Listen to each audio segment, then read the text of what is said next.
It wasn't easy being a woman in power during the 16th century. Catherine De Medici, the Serpent Queen, learned this at a very young age when she left her native Italy to marry the future King of France, Henry II. Disliked by the people as a suspicious foreigner and ignored by her husband in favor of his French mistress, Diane de Poitiers, Catherine had to use any means available to her to preserve her power as queen. Catherine saw firsthand the possibility of utilizing the boudoir as a battleground after witnessing the influence Diane de Poitiers had on her husband, so she started to assemble a potent squadron of high-class seductresses to do her bidding. Called the Flying Squadron, Catherine's band of temptresses would become as much a part of Catherine's legend as poison and intrigue. This band of beautiful women loyal to their queen engaged in outrageous, spurious activities, all with the aim of helping her retain power. The group of around 80 low-ranking noblewomen were handpicked for their charms and sexual prowess, and the court delighted in sharing tales of their sordid activities.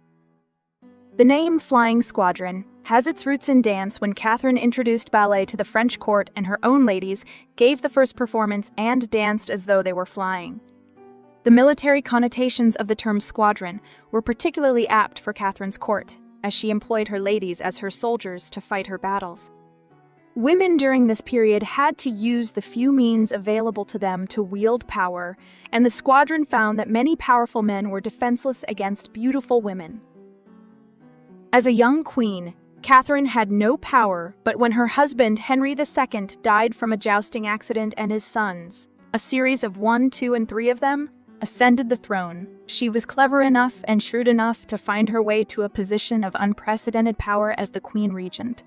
To maintain and increase that power, Catherine, who had a reputation for being ruthless and conniving, devised a plan to train members of the Flying Squadron to seduce prominent European political leaders to manipulate the will of men and unearth their secrets.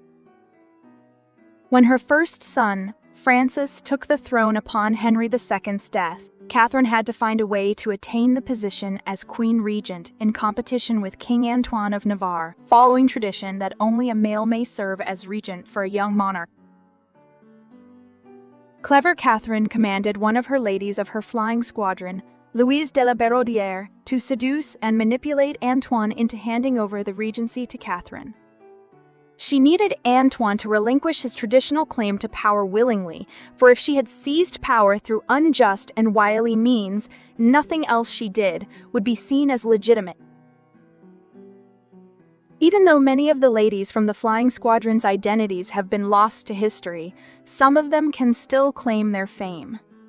French nobility Isabelle de Limeuil served as the maid of honor at the court of the Queen Regent. She was requested to join the Flying Squadron because of her beauty. She was described as a stunning woman with blonde hair, blue eyes, and a rosy complexion. She took many lovers, often becoming involved with associates of the House of Guise, one of Catherine de Medici's most ferocious rivals. In about 1562, at Catherine's instigation, Isabelle became the mistress of Louis, Prince of Condé, brother of King Antoine of Navarre and one of the leading Huguenots in France. She was banished from the court 2 years later, when she created a scandal by giving birth to his son while the court was on a royal tour of the country. She later married wealthy Tuscan banker Scipione Sardini, a favored protégé of Catherine de Medici. Another famous member of the squadron was Charlotte de Sauve, who helped eliminate another major threat to Catherine's power. When the Queen Regent got word of a plot between Henry of Navarre and her youngest son, Francis, Duke of Anjou, to overthrow her, she sent in Madame de Sauve to seduce both men.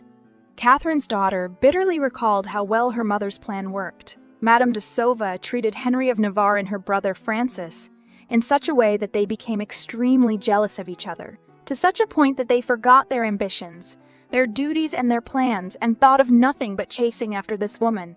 It is said that Charlotte de Sauve was also the informant that led to a number of executions, including Joseph Boniface de la Limeuil. He was accused of making an attempt on the king's life when a wax figurine pricked with needles, which he had obtained from the astrologer Cosimo Ruggieri, was found in his possession. After being subjected to questioning and torture, he was condemned to death. drawn, and quartered and beheaded for his crime of either trusting a woman or treason against the king. Perhaps the best known and most often retold story about the Squadron is the 1577 banquet that Catherine organized to celebrate one of her son's victories.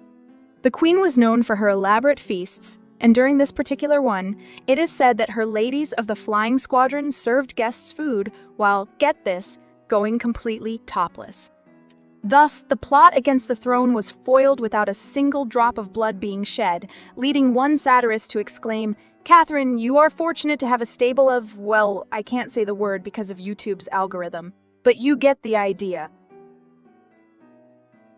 But lest you think that it was all fun and debauchery, know that Catherine De Medici's investment in magnificent entertainments was part of a conscious political program. She recalled the belief of her father-in-law, King Francis I, that the court needed to be physically active and constantly entertained. She also declared her intention to imitate the Roman emperors, who kept their subjects from mischief by occupying them with games and amusements.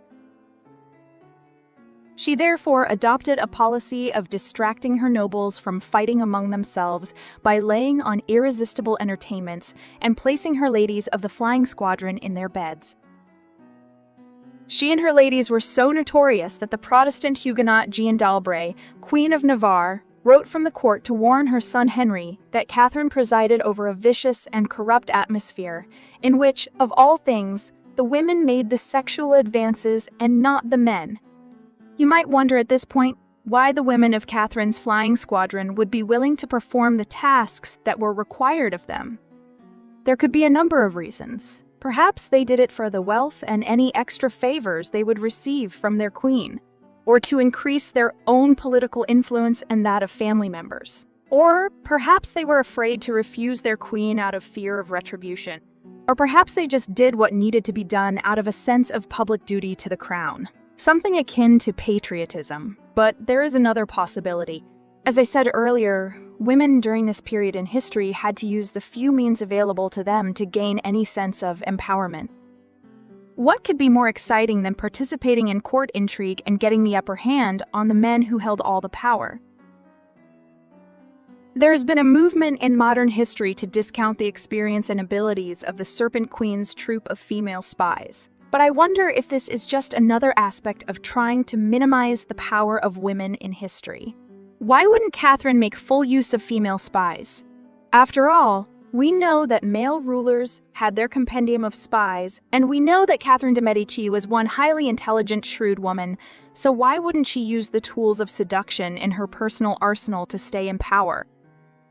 In my research for these videos on the Serpent Queen, I came across an interesting research paper from West Virginia University on Catherine de Medici and her female network that makes a compelling case for the capabilities and subsequent truth of the Flying Squadron. It is a thesis written by a woman, and since women's history has most often been interpreted through the male lens, I think it is worthy of serious consideration. It also covers Catherine de Medici's relationship with her daughters and daughters-in-law and how they contributed to Catherine's reign as Queen Regent of France. I left a link in the community tab of my channel if you care to check it out. I would be interested in reading your comments regarding your ideas of the Serpent Queen's power and her squadron of female undercover agents. Thanks for watching.